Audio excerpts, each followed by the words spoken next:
बिस्मिल्लाहिर्रहमानिर्रहीम। अस्सलाम वालेकुम डियर स्टूडेंट्स।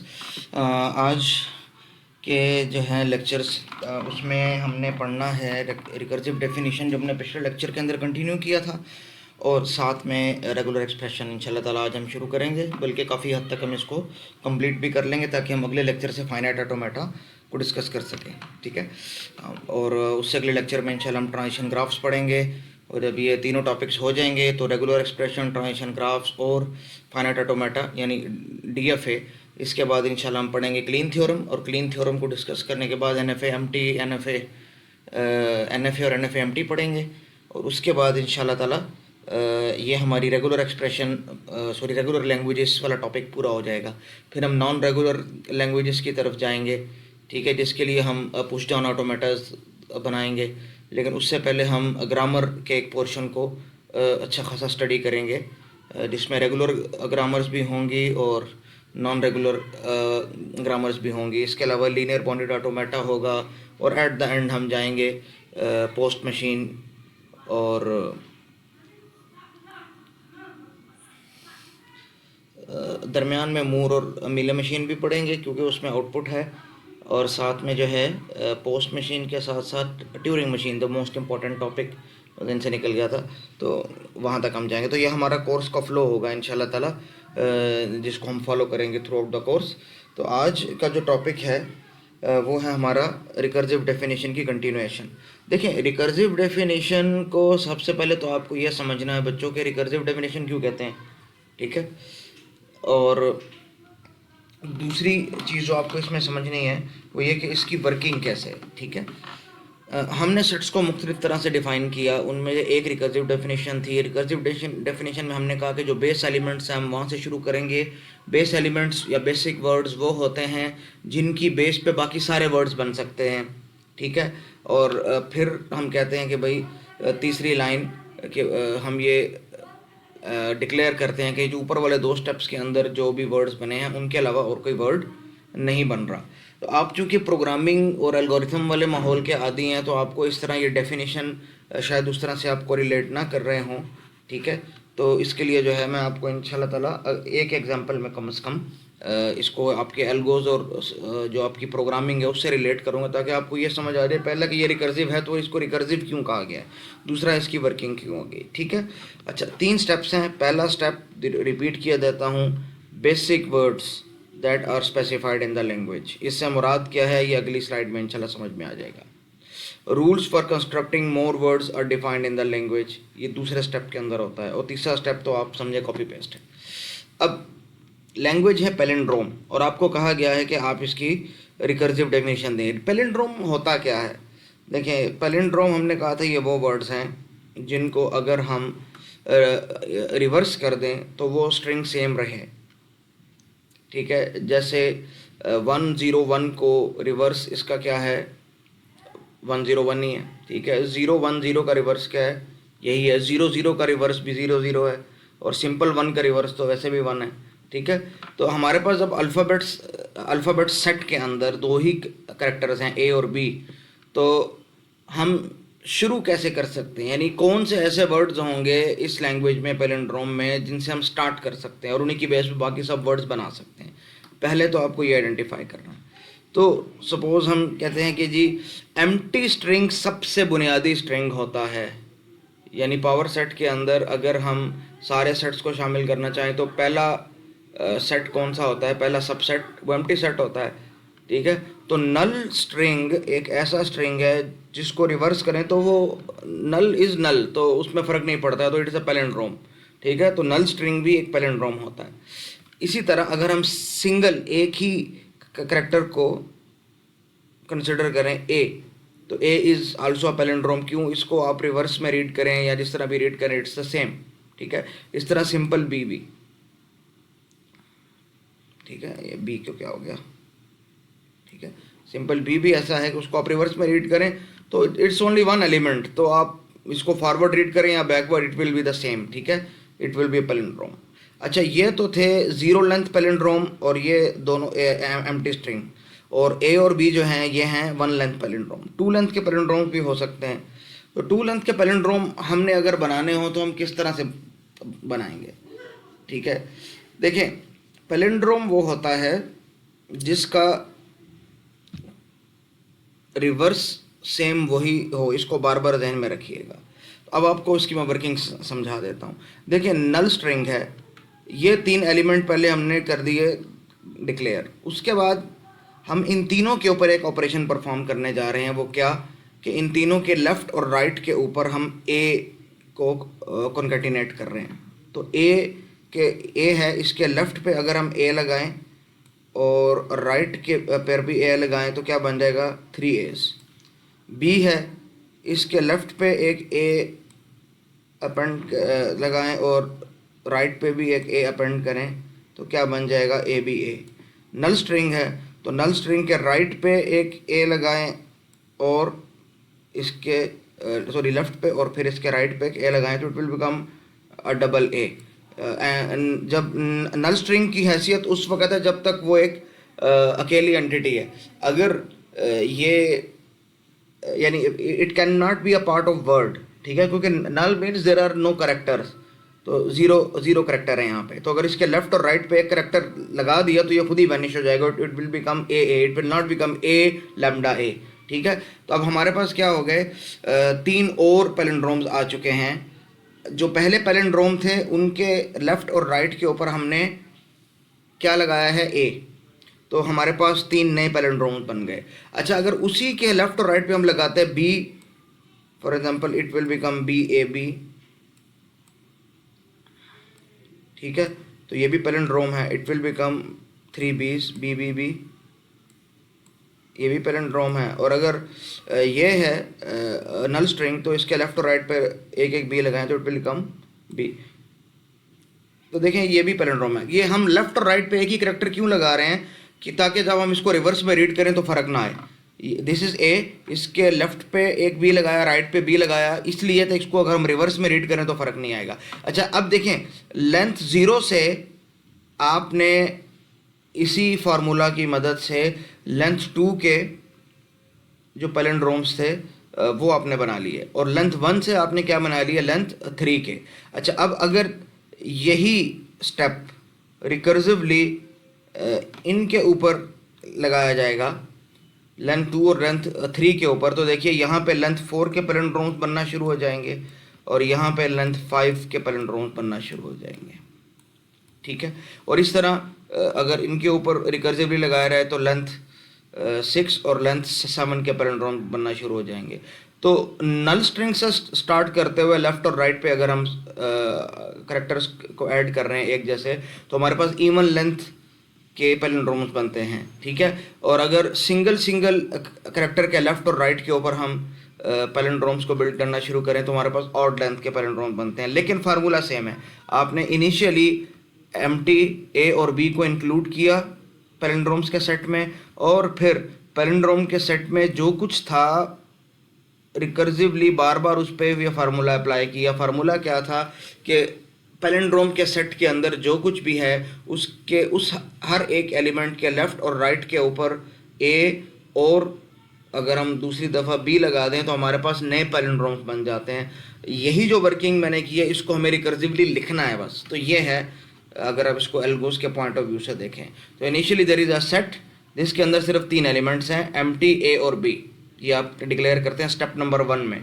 और स्टेप नंबर 2 में आप क्या लिखते हैं कि for all it's just like a for loop, ठीक है, कि for I is equal to 0 to n या for is equal to 1 to n, तो do this for all this items. तो हम इसको इस तरह भी लिख सकते हैं, for all x belonging to this palindrome.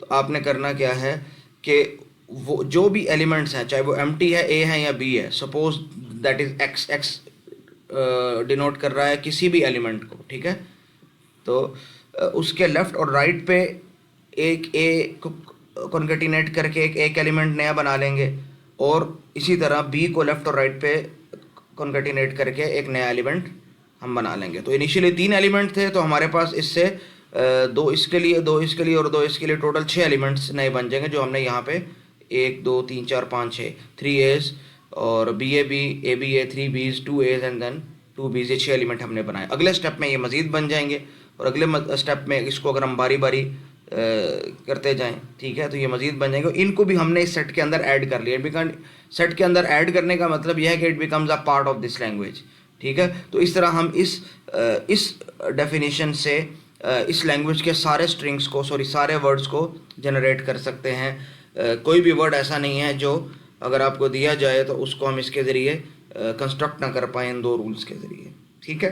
तो ये तो था, ये वो फॉर्म थी जो आपकी एल्गो और प्रोग्रामिंग के ज़्यादा करीब थी। अब हम इसी को अपनी जो कन्वेंशन हमारा चल रहा है उसके अंदर लिख रहे हैं। पहला स्टेप कि empty a and b are in palindrome, and number 2, if x is in palindrome means x can be any element, x can denote all the elements one by one, then axa and bxb will also be in this palindrome set, ठीक है। and at step number 3 we write the same statement कि no strings except those constructed in above two steps are allowed to be in this set, ठीक है, ताकि हमारी तारीफ जामे माने हो जाए, ठीक है, इंक्लूसिव एक्सक्लूसिव हो जाए, ताकि हमारी डेफिनेशन कंप्लीट हो जाए, ठीक है। ये बात है, क्योंकि डेफिनेशन कंप्लीट तब होती है mathematically, we have to be very precise कि अगर हमें कहा जी इस टीम में कौन कौन है, और हमने कहा जी इस टीम में ये भी है, ये भी है, ये भी है, ये भी है, ये भी है, लेकिन हमने ये नहीं कहा कि कौन कौन नहीं है, तो ये पॉसिबिलिटी इसमें होती है कि और एलिमेंट्स हो सकता है इसमें शामिल हो सके, ठीक है। लेकिन ये स्टेप नंबर 3 इसको इंश्योर कर रहा होता है कि भाई जितने बोले हैं उतने ही हैं, जितने नहीं बोले उतने नहीं हैं। तो ये चीज़ जो है इसको इसलिए यहाँ पे रखा रहता है ताकि हमारी डेफिनेशन कंप्लीट हो जाए, इसके बगैर हमारी डेफिनेशन मैथमेटिकली कंप्लीट होती नहीं है। तो अब उम्मीद है आपको कुछ समझ में आ गया होगा कि ये जो 3 स्टेप हम लिखते हैं और इसको हम रिकर्सिव डेफिनेशन कहते हैं, और हम इसमें लिखते हैं if X is in this set then this is also in this set, तो उसका मकसद क्या होता है और रिकर्सिव डेफिनेशन असल में है क्या, ठीक है। तो उम्मीद है जो कन्फ्यूजन आपकी पहले थी अब दूर हो गई होगी। अब ये प्रैक्टिस क्वेश्चन है, ठीक है, ये प्रैक्टिस क्वेश्चन अनग्रेडेड हैं। देखिए क्वेश्चन क्या है कि यहाँ आपको बताना है कि ये कौन सी लैंग्वेज है, ठीक है, इसकी डिस्क्रिप्टिव डेफिनेशन देनी है। तो उसने हमें स्टेप 1 में दिया हुआ है कि G these 2 strings are in this language A and B B, तो हम इसको लिख लेते हैं G A and B are in this language, ठीक है जी। अब ये कह रहे हैं कि ये जो 2 एलिमेंट्स हैं इनके शुरू और एंड के अंदर, ठीक है, अगर हम एस लगा दें, ठीक है, इन 2 एलिमेंट्स के ऊपर इन्हीं की बेस पे, तो वो भी इस लैंग्वेज का पार्ट बन जाएंगे। और एस क्या चीज़ है? S is sigma star. Sigma star means any possible combination of A's and B's, क्योंकि यहाँ पे हम सिग्मा के अंदर यानी अल्फ़ाबेट के अंदर ए और बी ही कंसिडर कर रहे हैं, ठीक है। तो any possible combination of A's and B's, ठीक है, तो it can be A, it can be B A B, it can be A B B A, it can be B A B, तो whatever the combination is that is allowed. लेकिन ये 2 as या 2 बीज compulsory हैं, ठीक है। तो हमारे पास देखें इनकी ये तो हर एक का पार्ट बनेंगे, इसके लेफ्ट और राइट पे कुछ भी लग सकता है। Sigma star means any combination, any number of characters in any combination whether A और बी, और स्टार का मतलब है आप चाहें तो किसी साइड पे इंक्लूड ना भी करें, ठीक है, या दोनों साइडों पे कोई कैरेक्टर इंक्लूड ना करें तो that will become the same. तो हमारे पास जो लैंग्वेज बनेगी उसके अंदर वो सारे के सारे वर्ड्स होंगे जिसके अंदर ए या बी है, यानी सबस्ट्रिंग ए या substring B is a part of the words of all the string, या आप ये कह सकते हैं एटलीस्ट 2 कंसेक्यूटिव एज और एटलीस्ट 2 कंसेक्यूटिव बीज, ठीक है। तो ये रिकर्सिव डेफिनेशन हमें किस सेट को डिफाइन करती है? तो it defines a set of words, in other words a language L defined over the alphabet A B containing strings having at least 2 consecutive A's और 2 consecutive B's, क्योंकि इन्हीं की बेस पे बाकी सब बन रहे हैं। तो इस वजह से कोई भी स्ट्रिंग ऐसा नहीं होगा जिसमें 2 A या 2 B ना हो। हर स्ट्रिंग के अंदर, हर वर्ड के अंदर 2 A's या 2 B's कंपल्सरी होंगे, ठीक है। सिमिलरली एक अगली एग्जांपल है, उसको आप देख लीजिए। यहाँ थोड़ी सी डेफिनेशन चेंज है। एक तो ये कि इनिशियली हमारे पास सिर्फ 2 A's हैं बस, उसके बाद हमारे पास क्या है, लेफ्ट और राइट पे एस ऐड हो सकता है इसी के, ठीक है। और वो लेफ्ट और राइट पे जो एस ऐड हो रहा है वो एस क्या है, B star. So S belongs to B star. Previous example में क्या था, S belongs to sigma star, और sigma means alphabet set. Alphabet set के अंदर हमारे पास दो कैरेक्टर थे, ए और बी। यहाँ अल्फ़ाबेट सेट के अंदर कैरेक्टर ए और ये बी हैं, दो ही कैरेक्टर है, लेकिन ये सिग्मा स्टार नहीं, सिर्फ बी स्टार है। इसका मतलब बी के पॉसिबल कम्बिनेशन होंगे, ए और बी के कम्बिनेशन नहीं होंगे, ठीक है, सिर्फ बी के कम्बिनेशन। यानी any number of B's can follow and precede these two A's. तो ये दो ए तो कंपलसरी हैं, और इसके अलावा और कोई ए नहीं आएगा। क्यों, एस लेफ्ट और राइट पे किसी ए का इजाफा ही नहीं हो रहा, सिर्फ बी का ही इजाफा हो रहा है, ठीक है। तो ये जो लैंग्वेज है ये उन सारे वर्ड्स को रिप्रेजेंट कर रही है जिसमें ए सिर्फ दो ही हैं और इकट्ठे हैं, और बी किसी भी तादाद में हो सकते हैं, शुरू में या बाद में, जो भी हैं, ठीक है। तो हम इसको लिख सकते हैं, अ language L defined over the same alphabet set containing strings having exactly 2 consecutive A's and any number of B's। तो इस डेफिनेशन से जो, यानी ये जिस लैंग्वेज को रिप्रेजेंट कर रहा है, जिस सेट ऑफ वर्ड्स को रिप्रेजेंट कर रहा है, उसमें हर वर्ड में क्या होगा, हमारे पास दो एज होंगे, और वो दोनों एज कंसेक्यूटिव होंगे, और बी के ऊपर कोई रिस्ट्रिक्शन नहीं है, because star B star means any number of B's without any restriction.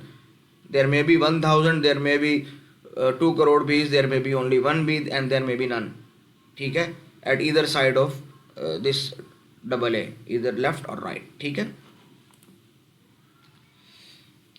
अब अगला क्वेश्चन, ये रिकर्सिव डेफिनेशन की हमने रिवीजन करवा दी आपको, जो पिछले लेक्चर के अंदर हमने डिस्कस किया था, और उसके अंदर जो एम्बिग्विटीज थी वो आप लोगों की उम्मीद है अब दूर हो गई होंगी।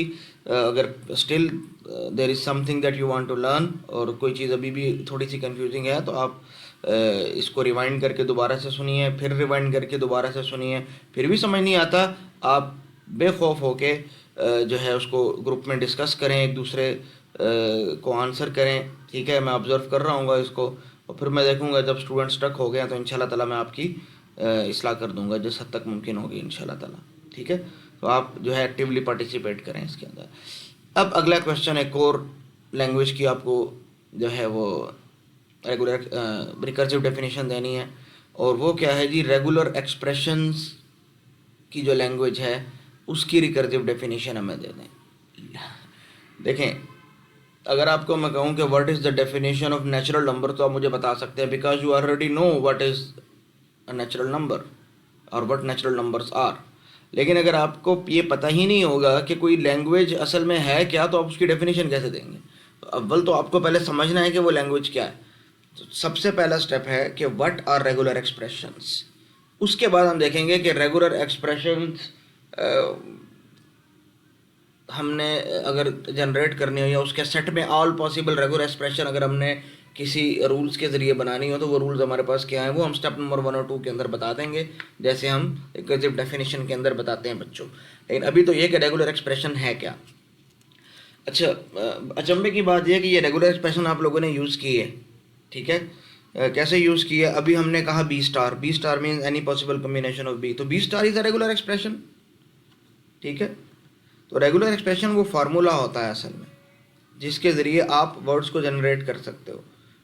जैसे A star means any possible combination of A including empty string. So A star is a regular expression because it can generate words, ठीक है, at least it can generate 1 word, ठीक है। तो इस तरह की कोई भी चीज़, फॉर एग्जाम्पल ए स्टार और सिंपल ए और बी स्टार और ए प्लस बी, जिससे कम से कम हम एक वर्ड जनरेट कर सकें, whether it is a null string, ठीक है, तो वो एक लैंग्वेज होगी। हाँ, अगर कुछ जनरेट ही ना हो सके उससे, तो इसका मतलब ये होगा कि वो लैंग्वेज ही नहीं है, क्योंकि empty language means there are no word in this language, और if there are no word so it means वो लैंग्वेज है ही नहीं, ठीक है। तो इस चीज़ को ध्यान में रखिएगा। इसी तरह अगर आप लिखें ए प्लस, तो it generate all possible combination of A's but not including the lambda, ठीक है, और ये लैंग्वेज आप उससे डिफाइन कर सकते हैं। तो ये जो दो लैंग्वेजेस बनाई हैं, ए स्टार ने एक लैंग्वेज बनाई है सपोज L1 जिसके अंदर ये सारे एलिमेंट्स हैं, और ए प्लस ने एक लैंग्वेज बनाई है L2 जिसके अंदर ये सारे एलिमेंट्स हैं।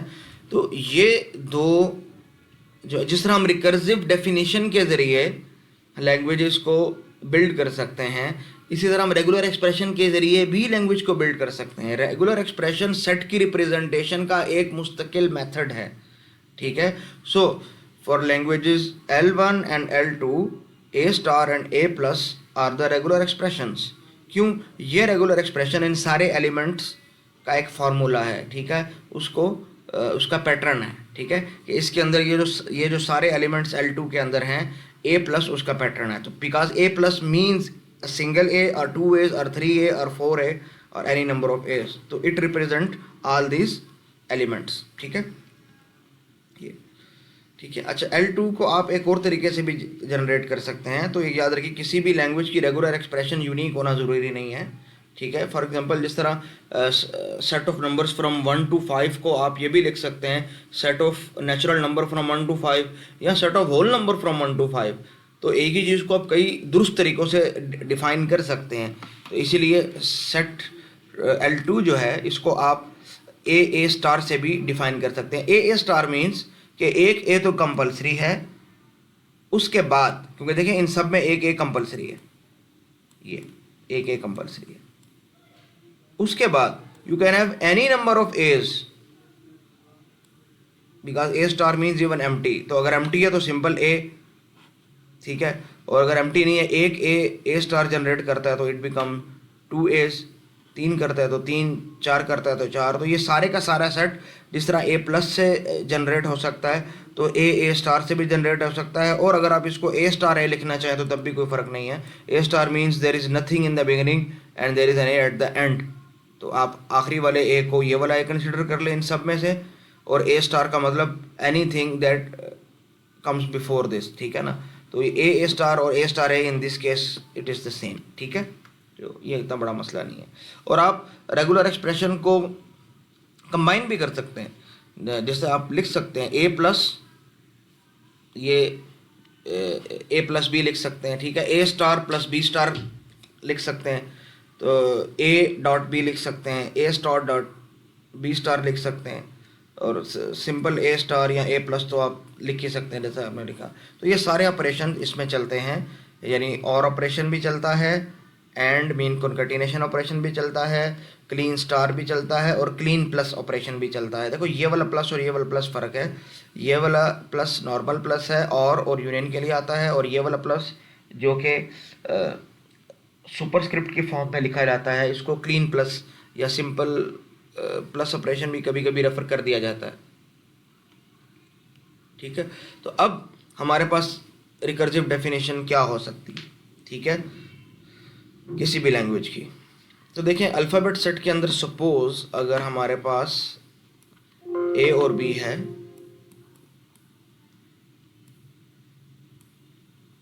ठीक है, तो हमारे पास अगर सिंपल रेगुलर एक्सप्रेशन, जो सबसे बेसिक रेगुलर एक्सप्रेशन है, वो कौन सी है भाई?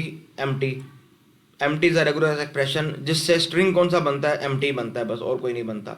अच्छा, simple A is a regular expression. भाई A से कौन से स्ट्रिंग बनते हैं? भाई सिर्फ A ही बनता है और कुछ नहीं बनता। अच्छा, सिंपल B से सिर्फ B ही बन सकता है, ठीक है। तो ये तीन अलग अलग बेसिक रेगुलर एक्सप्रेशन ऐसी हैं जिनसे सिर्फ एक एक स्ट्रिंग बन सकता है, ठीक है। तो every letter of the alphabet set, यहाँ अल्फ़ाबेट सेट में 2 थे तो हमने 2 इंक्लूड किए, including empty means lambda is the regular expression. तो ये 3 रेगुलर एक्सप्रेशन है। अब इन्हीं की बेस पे आप मज़ीद रेगुलर एक्सप्रेशन बना सकते हैं कि suppose if R1 and R2 are 2 regular expressions, then if you write any regular expression in bracket, it itself is a regular expression. तो अगर आप लिखते हैं A और उसको ब्रैकेट में आप बंद कर देते हैं, तो it means it's a regular expression, it is again a regular expression. तो ये भी एक रेगुलर एक्सप्रेशन बन जाती है। और अगर आप उनको कॉन्कैटिनेट कर दें, suppose you write A and then again A, तो ये भी रेगुलर एक्सप्रेशन है। या अगर आप लिखते हैं BA, लिखते हैं दो को, किसी भी 2 को कॉन्कैटिनेट कर देते हैं, तो इट्स अ रेगुलर एक्सप्रेशन। आप इसको यानी ब्रैकेट A ब्रैकेट और B को कॉन्कैटिनेट करते हैं, तो ये भी एक रेगुलर एक्सप्रेशन है, क्योंकि रिकर्सिव डेफिनेशन के जरिए हम इसको बिल्ड कर सकते हैं। और अगर आप किसी भी 2 रेगुलर एक्सप्रेशन के दरमियान प्लस लिख दें, ठीक है, for example A+ this A B और बी ए प्लस ए, तो तब भी एक रेगुलर एक्सप्रेशन होगी। और अगर किसी के ऊपर भी आप स्टार लगा दें या प्लस लिख दें तब भी वो एक रेगुलर एक्सप्रेशन होगी।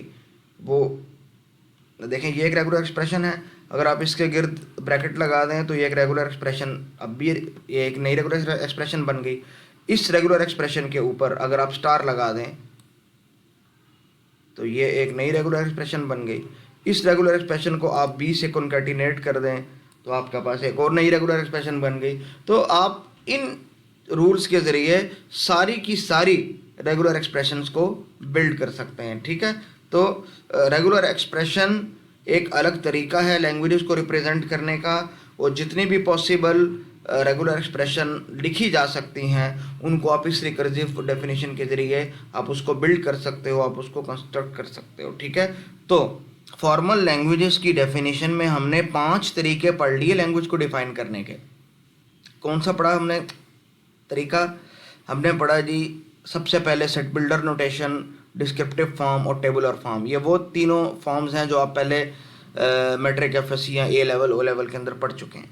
फिर अब हमने रिकर्सिव डेफिनेशन को पढ़ा पिछला लेक्चर के अंदर, और आज हमने रेगुलर एक्सप्रेशन को देखा कि ये क्या होते हैं, ठीक है। इसकी मज़ीद एग्जांपल्स अगली स्लाइड के अंदर आ रही हैं। अगले लेक्चर के अंदर फॉर्मल लैंग्वेजेस को डिफ़ाइन करने का एक नया मेथड आएगा जिसको हम कहेंगे एफ फाइनाइट ऑटोमेटा, जिसको आप ग्राफ के ज़रिए भी रिप्रेजेंट कर सकते हैं और जिसको आप ट्रांजिशन टेबल के ज़रिए भी रिप्रेजेंट कर सकते हैं, ठीक है। और उसको रिप्रेजेंट करने के कई मेथड्स हैं, ठीक है। और आप उसको मैथमेटिकली एक और फॉर्म में भी रिप्रेजेंट कर सकते हैं, डेफिनेशन फॉर्म के अंदर भी, ठीक है।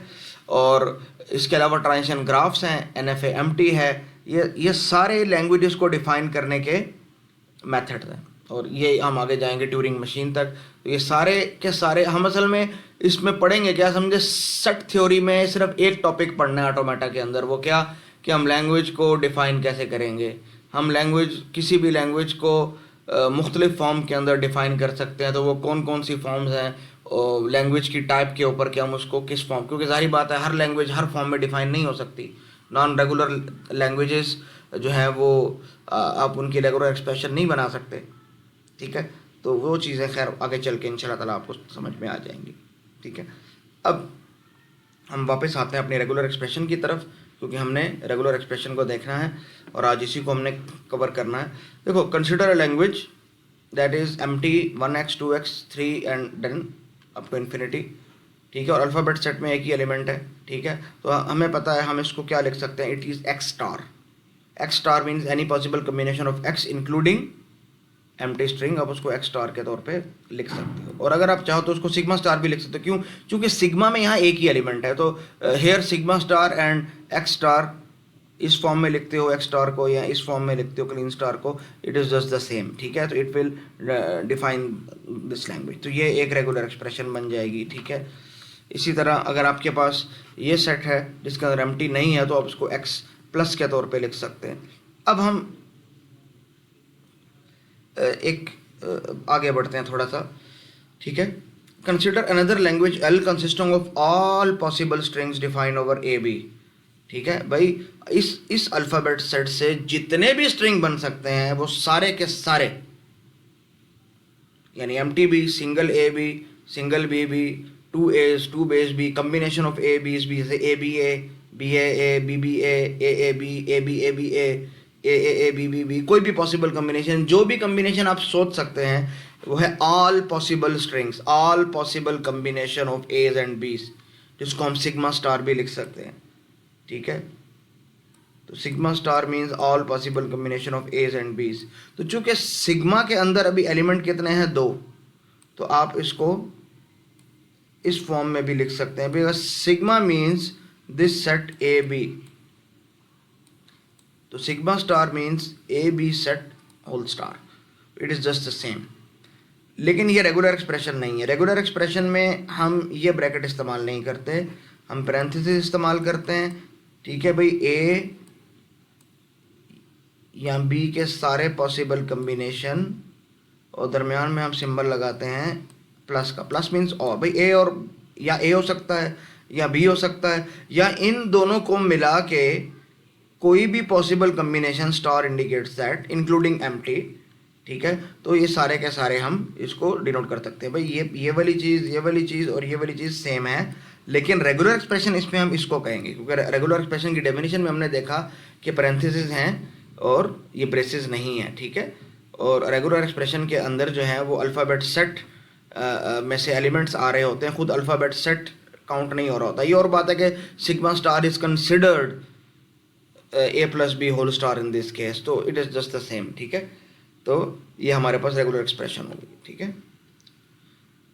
तो अगर आपको थोड़ी बहुत समझ में आ गई है कि रेगुलर एक्सप्रेशन क्या होती है, तो इस क्वेश्चन को सॉल्व करने की कोशिश कीजिए। It's just for your practice, it is not graded, क्योंकि मुझे पता है अभी ग्रेडेड तक पहुंचने में थोड़ा वक्त लगेगा, ठीक है। तो मैं अचानक आप पे इतना बोझ नहीं डालूंगा जितना बर्दाश्त नहीं कर पा रहे, ठीक है। At the end of the lecture maybe we have और after some slides maybe we have a practice assignment और समथिंग लाइक दैट, लेकिन यह है कि अभी उतनी बेस नहीं बनी है, ठीक है। तो ये लैंग्वेज है, इसमें और अल्फ़ाबेट सेट हमारे पास वही ए बी है, इसमें वो सारे के सारे स्ट्रिंग्स हैं दैट हैव एग्जैक्टली डबल ए, ठीक है। 2 ए इकट्ठे, डबल ए मीन 2 ए इकट्ठे, तो 2 ए इकट्ठे तो कंपलसरी हैं, ठीक है।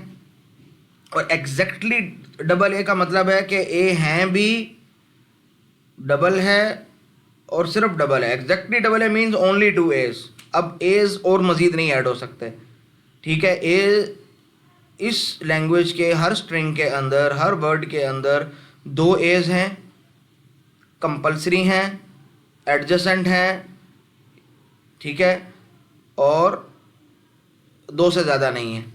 अच्छा, 20 के बारे में कोई रिस्ट्रिक्शन है? नहीं। तो इसका मतलब it can precede and follow any number of 20, तो any number of B means B star, ठीक है। तो ये हो गई इसकी रेगुलर एक्सप्रेशन। रेगुलर एक्सप्रेशन क्या हो जाएगी? B star A B star, it means any number of B's then exactly 2 A's, ठीक है, और exactly a double A and then any number of B's. तो ये वो पैटर्न है, ये वो फार्मूला है, ये वो कॉमन प्रॉपर्टी है दूसरे अंदाज में, जो कि इस लैंग्वेज के सारे वर्ड्स में पाई जाती है, ठीक है। अब क्वेश्चन थोड़ा सा चेंज हो रहा है, पहले था एग्जैक्टली डबल ए, अब ये है नहीं, एग्जैक्टली 2 एज। अब इस यहाँ पे क्या है, 2 एज हैं, लेकिन उनका कंसेक्यूटिव होना, उनका एडजेसेंट होना, उनका इकट्ठे होना ये ज़रूरी नहीं है, बाकी लैंग्वेज वही है।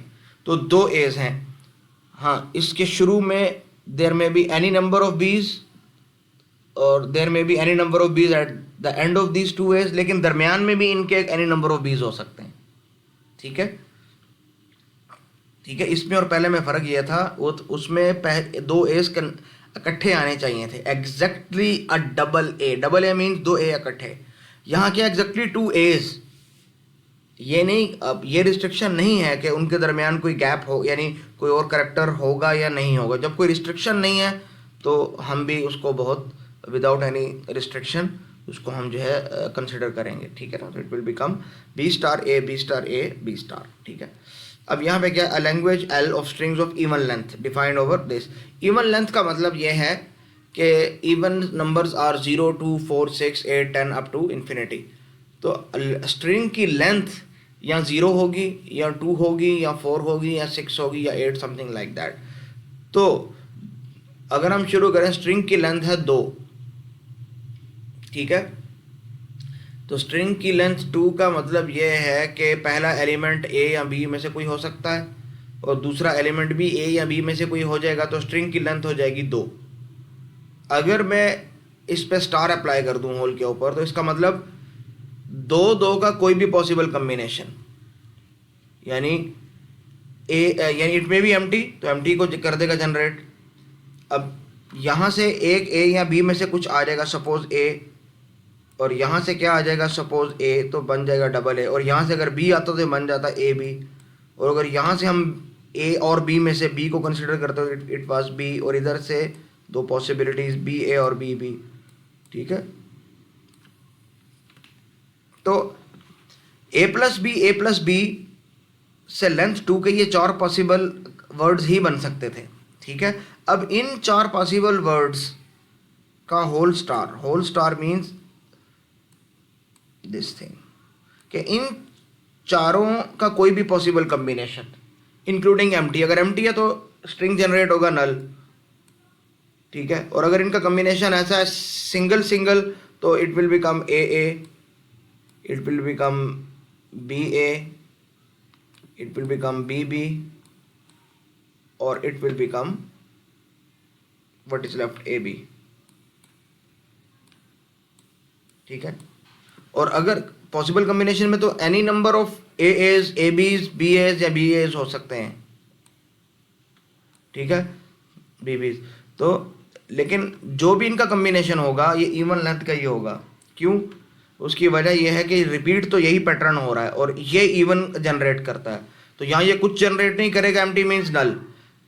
यहाँ ये दो हैं, ये चूंकि ये इन चारों में से किसी एक को रिप्रेजेंट करते हैं, ठीक है, तो it will generate any of this, तो ये भी इवन लेंथ है।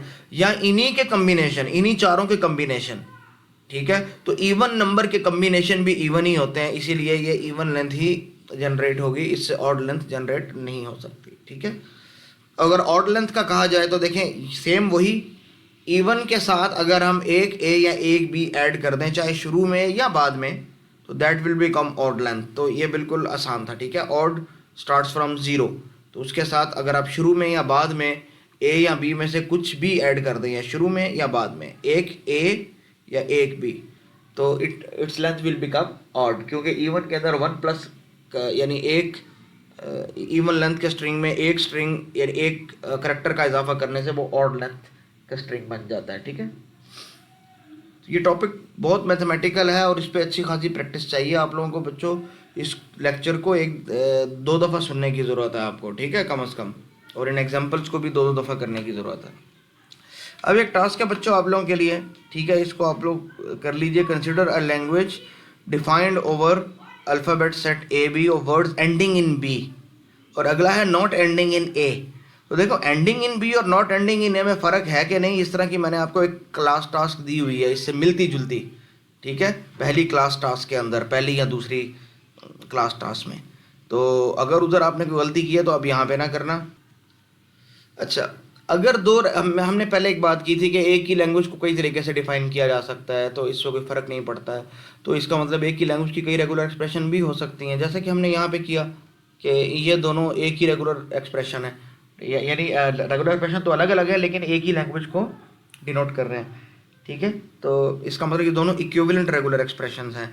तो two regular expressions are said to be equivalent if they generate the same language, ठीक है। मिसाल के तौर पे रेगुलर एक्सप्रेशन 1 है, ठीक है, A plus B whole star mean any combination of A's and B's, लेकिन आखिर में क्या आएगा, यहाँ दो एज या दो बीज।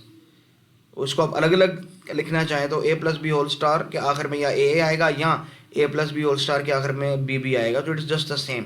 तो इट विल जनरेट और इट विल रिकॉग्नाइज या जनरेट, जो भी आप कहना चाहें, द सेम लैंग्वेज। ये एक ही लैंग्वेज को रिप्रेजेंट कर रहे हैं, एक ही सेट को रिप्रेजेंट कर रहे हैं, लेकिन मुख्तलिफ अंदाज से लिखा हुआ है। सो देयर मे बी 2 और मोर regular expression for the same language, but semantically they will be equal. इनके दरमियान सिमेंटिकली किसी किस्म का फ़र्क नहीं होगा, ठीक है। They are the same, so they are called equivalent regular expressions, ठीक है। अच्छा, अब एक छोटा सा कॉन्सेप्ट है कि भाई रेगुलर एक्सप्रेशन पता चल गई, रेगुलर लैंग्वेजेस क्या होती हैं। भाई जिस लैंग्वेज की हम रेगुलर एक्सप्रेशन बना सकते हैं, जिस लैंग्वेज को हम रेगुलर एक्सप्रेशन की फॉर्म में रिप्रेजेंट कर सकते हैं, उसको हम, यानी उस सेट ऑफ वर्ड्स, यानी उस लैंग्वेज को हम क्या कहते हैं, रेगुलर लैंग्वेज कहते हैं। आगे चल के अब देखेंगे बहुत सी लैंग्वेजेस ऐसी हैं जिनको हम डिस्क्रिप्टिव फॉर्म में तो लिख सकते हैं, मे बी उसकी आप रिकर्सिव या कि और फॉर्म में डेफिनेशन भी आप उसकी दे दें, लेकिन आप उसकी सेट बिल्डर फॉर्म में डेफिनेशन दे सकते हैं, लेकिन आप उसको रेगुलर एक्सप्रेशन की फॉर्म में नहीं लिख सकते, क्योंकि हर एक चीज़ की लिमिटेशन होती है, ठीक है। तो इस तरह से वो नॉन रेगुलर लैंग्वेजेस कहलाते हैं, ठीक है। और उनका दायरा भी बहुत बड़ा है, वो काफ़ी लैंग्वेजेस ऐसी हैं जो हमारे पास नॉन रेगुलर लैंग्वेजेस हैं, ठीक है। तो रेगुलर लैंग्वेजेस वो लैंग्वेजेस हैं जिनको हम रेगुलर एक्सप्रेशन की फॉर्म में रिप्रेजेंट कर सकते हैं, बस इससे ज़्यादा नहीं इस पर, ठीक है। अच्छा, जो रेगुलर एक्सप्रेशंस के रूल्स हैं वो रेगुलर लैंग्वेजेस में भी चलते हैं। कैसे? if R1 and R2 are regular expressions corresponding to two regular languages, namely L1 and L2, तो अगर हम एक ऐसा देखें, L1 और L2 एक सेट है, ये दो अलग अलग सेट्स हैं लैंग्वेजेस के, जिनको कोई दो रेगुलर एक्सप्रेशन R1 और R2 रिप्रेजेंट कर रही थी, ठीक है। अब ये जो अगर इन दोनों सेट्स को हम यूनियन ले लें और इन दोनों सेट को मिला के एक बड़ी लैंग्वेज हमने बना ली, तो उसकी रेगुलर एक्सप्रेशन क्या हो सकती है? तो कहते हैं उसकी एक regular expression R1 plus R2 हो सकती है। आप सिंपली R1 प्लस R2 लिख दो, that will be the regular expression for L1 union L2, ठीक है। इसी तरह R1 R2 can be the regular expression for language L1 L2। L1 L2 क्या चीज़ है? इट इज़ नॉट इंटरसेक्शन, याद रखिएगा। तो यूनियन के बाद हमेशा इंटरसेक्शन का नंबर नहीं आता, इट इज़ कॉन्केटिनेशन, ठीक है। कि L1 L2 के अंदर वो वर्ड्स हैं जिनका पहला पार्ट इस लैंग्वेज से है और उस वर्ड का दूसरा पार्ट, यानी वो सारे के सारे कंपाउंड वर्ड्स हैं, ठीक है, दो वर्ड से मिलकर बने। जैसे बुक शेल्फ, तो ये दो वर्ड से मिलकर एक वर्ड बना है, ठीक है। तो फॉर एग्जांपल बुक बिलोंग करता है L1 से और शेल्फ बिलोंग करता है दूसरे सेट से। R1 स्टार ये रेगुलर एक्सप्रेशन हो सकती है L1 स्टार के लिए कि अगर हमने उस लैंग्वेज ही को अल्फ़ाबेट सेट कंसिडर कर लिया और उससे एक नई लैंग्वेज बना ली L1 स्टार, तो उसके लिए रेगुलर एक्सप्रेशन दोबारा से जनरेट करने की ज़रूरत नहीं है। जो पहले रेगुलर एक्सप्रेशन थी उसके ऊपर सिर्फ स्टार लगा दें, that will become the same, ये उसको रिप्रेजेंट कर पाएगी, ठीक है। अच्छा देखें, हमने पहले बात की कि कुछ लैंग्वेजेस रेगुलर हैं, कुछ नॉन रेगुलर हैं। रेगुलर लैंग्वेजेस वो हैं जिनको हम रेगुलर एक्सप्रेशन की फॉर्म में लिख सकते हैं, और नॉन रेगुलर लैंग्वेजेस वो हैं जिनको हम रेगुलर एक्सप्रेशन की फॉर्म में नहीं लिख सकते। तो रेगुलर एक्सप्रेशन जिसकी हम बना सकें, जिस भी लैंग्वेज की, वो रेगुलर लैंग्वेज होगी। तो यहाँ एक पॉइंट समझिए कि अगर एक लैंग्वेज फाइनाइट है और उसके अंदर सपोज 5 करोड़ वर्ड्स हैं, उससे ज़्यादा नहीं है, तो क्या आप उसकी रेगुलर एक्सप्रेशन बना सकते हैं? बिल्कुल बना सकते हैं। कैसे भाई? पहला वर्ड प्लस दूसरा वर्ड प्लस तीसरा word plus plus plus plus आखिरी वर्ड, चाहे वो 10 करोड़वां लफ्ज़ था या 20 करोड़वां लफ्ज़ था, लेकिन था फाइनाइट। तो इतनी लंबी रेगुलर एक्सप्रेशन अगर हमने भी किसी की बना दी, अगर हम सारे वर्ड्स को लिखकर दरमियान में प्लस लगा दें, तो ये एक बहुत बड़ी रेगुलर एक्सप्रेशन बन जाएगी। तो as far as a set is finite, it can not be non regular, ये याद रखिएगा। जब तक कोई सेट फाइनाइट है, चाहे उसमें 20 करोड़ 25 करोड़ 30 खरब ही एलिमेंट्स क्यों नहीं है, वर्ड्स क्यों नहीं है, उन सारे के सारे वर्ड्स को जो है पोटेंशियली लिख कर दरमियान में प्लस लगाकर एक बड़ी रेगुलर एक्सप्रेशन जनरेट की जा सकती है। तो जब रेगुलर एक्सप्रेशन जनरेट की जा सकती है तो वो क्या बन जाता है? रेगुलर लैंग्वेज बन जाती है। तो याद रखिएगा, कोई भी फाइनाइट लैंग्वेज ऐसी नहीं है जो नॉन रेगुलर हो। हर फाइनाइट लैंग्वेज एक रेगुलर लैंग्वेज होगी, ठीक है। तो इसका मतलब अगर कोई फाइनाइट लैंग्वेज है तो उसके ऊपर आपने ये चेक नहीं करना कि वो रेगुलर है कि रेगुलर नहीं है, वो रेगुलर ही है, ठीक है। नॉन रेगुलर लैंग्वेजेस वही होंगी जो इन्फिनिट होंगी हमेशा से। तो अपना ख्याल रखिए बच्चों, ठीक है। अल्लाह हाफिज़।